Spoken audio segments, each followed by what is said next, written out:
let's land on the Big Ten. Every year, sir, I go through some sort of excitement level. Certainly when I see my alma mater top 10, sometimes even top 5, and then on occasion, it doesn't work out that way. And I look at you, sir. You're one of the many people out there right now that are talking my Wolverines up. Why are you doing that, Bruce Feldman? 2 big reasons. Yes. One is I think they may have as good an offensive line this year as anybody in college football. A lot back. Now they do have to find out, 4 of the guys back, but it's really a deep group, and I think it's a talented group. You have a lot of guys who I think will be maybe not first round guys, but high draft picks. Really talented, experienced group.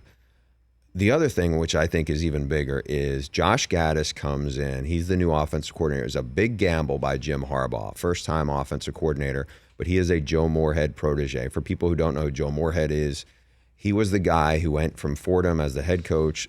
James Franklin brought him to Penn State, and he really, I don't want to say he saved James Franklin, but that was when the Penn State program took off. And what he brought was this RPO system, which you see all over the place now, not just in college football, but he was an early adapter of it. Mm-hmm. But what really he did was he instilled so much confidence in a place that really was kind of rutted in its own identity. It's not to say it was a bad thing that it was linebacker you or the way they won, but at the end of the day, there was kind of a listlessness nature of the Penn State offense. And he came in there almost immediately and flipped that. It also helps to have Saquon, So how does this translate to what's going on with the Wolverines? Because again, Gaddis, you said it's a gamble.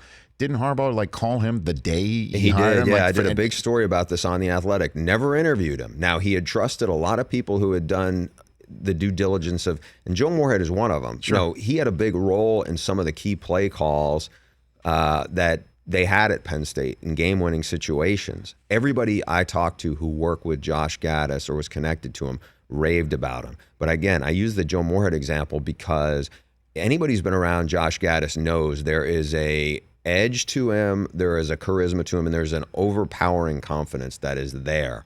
And when I talked to people inside the program, they said there was a big difference in the persona of the Michigan offense this spring and going forward. And I think that was lacking because what happened, in my opinion, is late in the year, they were so good on defense, but they leaned on it so much when things didn't go great. When they'd have either a couple of players banged up or in the bowl game, they had a couple of guys who didn't play and then they had a few more banged up. And it was like the margin for error was so small.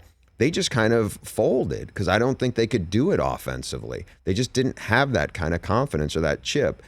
I believe they have it now. Now, look, until they beat the arch rival, it's all hot air, right? But look at how the schedule sets up. They do have to go to Penn State at night, and that's going to be rough. Wisconsin week 3. Gotta go there too. I don't think Wisconsin's going to be as good as they were. They still have Jonathan Taylor, but after that, I think they're going to be take a step back from where they were a couple years ago.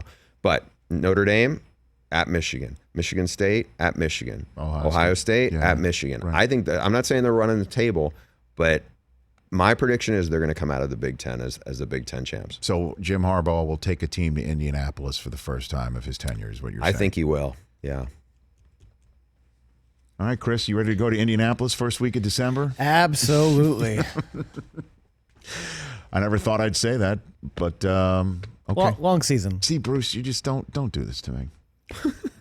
But you can only. Look, I have my reasons. Okay. At least I can defend it. I'm not saying it's definitely. I wouldn't bet my house on it. For more of the Rich Eisen Show, tune to Audience Channel 239 on DirecTV for free on BR Live or download the Rich Eisen Show app.